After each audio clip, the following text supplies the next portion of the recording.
Bertrand Candelon.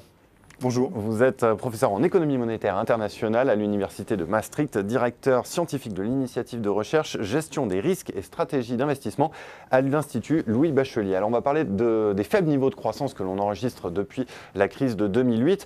Selon vous, est-ce qu'on pourra retrouver les niveaux de croissance que l'on a connus avant la crise ? Oui, merci pour cette question. Maintenant, 10 ans après la crise de 2008, on se rend compte que le taux de croissance, surtout dans les pays développés, ne sont pas revenus à leur niveau d'avant la crise. Et ça correspond à une inquiétude qu'ont la plupart des institutions internationales, comme le FMI, qui se rendent compte qu'on n'a pas rattrapé.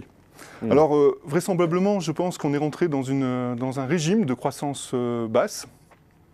Et c'est cette idée qu'on appelle de nouvelle normalité, qui avait été déjà proposée le premier en 2009 par Mohamed El Arian de PIMCO, qui disait que la crise allait impacter de manière permanente la croissance des pays, en particulier développés. Et c'est ce que, dans un papier du FMI avec mes co-auteurs Alina Carraré et Kes Mayo, on a mis en évidence. Et on se rend compte aussi que cette baisse de croissance, elle n'est pas cyclique, mais qu'elle est permanente et qu'elle risque de perdurer. Donc voilà, c'est un nouvel environnement macroéconomique qui prend place et à laquelle on doit faire face. Alors comment est-ce qu'on en est arrivé là ? Quelles sont les causes de cette situation ? Les causes, je serais assez arrogant de dire que je connais toutes les causes, elles sont multiples. Alors quelle est votre analyse ? On peut parler par exemple de la diminution de la productivité, de l'augmentation de l'âge de la population, le poids trop important de l'État dans l'économie. On n'a pas encore identifié vraiment tous les facteurs. On travaille, c'est le but des chercheurs.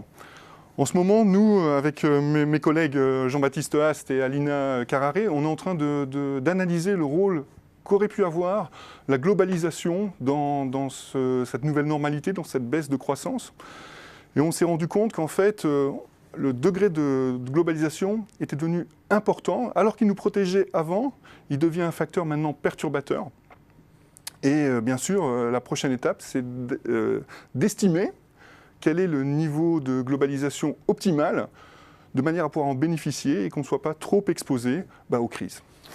Voilà, donc c'est notre angle d'approche, mais bien sûr, on n'est pas exclusif et il y a de nombreuses autres explications qui peuvent expliquer cette baisse de croissance. Qu'est-ce que cette nouvelle normalité implique ? Quels en sont les impacts ? Les impacts sont multiples. Tout d'abord, par rapport à l'économie réelle, on se rend compte que le marché du travail va être moins réactif à la croissance, donc il va falloir le rendre plus flexible de manière à ce qu'une petite variation de croissance ait un impact sur le niveau de chômage. Et on voit bien en France ce problème, donc le rendre plus flexible. Ça va avoir aussi un impact sur les politiques fiscales, parce que les marges de manœuvre vont être plutôt faibles.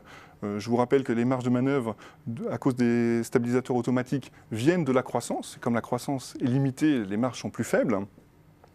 Et donc on va devoir mieux estimer, avoir une politique publique plus efficiente et donc mieux estimer les dépenses. Ensuite, au niveau de la politique monétaire, c'est aussi un dilemme.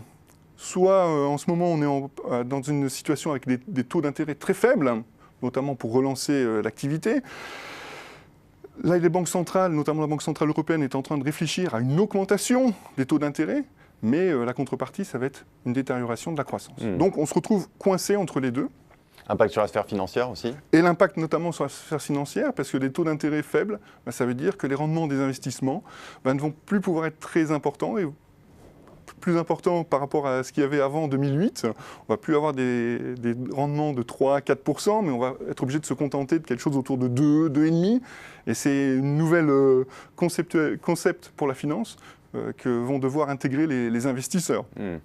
Ensuite, la dernière conséquence, c'est sur l'aspect politique, parce qu'une croissance faible, ça va entraîner une grosse critique de la part de certains partis qui vont vouloir bénéficier de ces résultats faibles et créer une certaine insécurité parmi la population.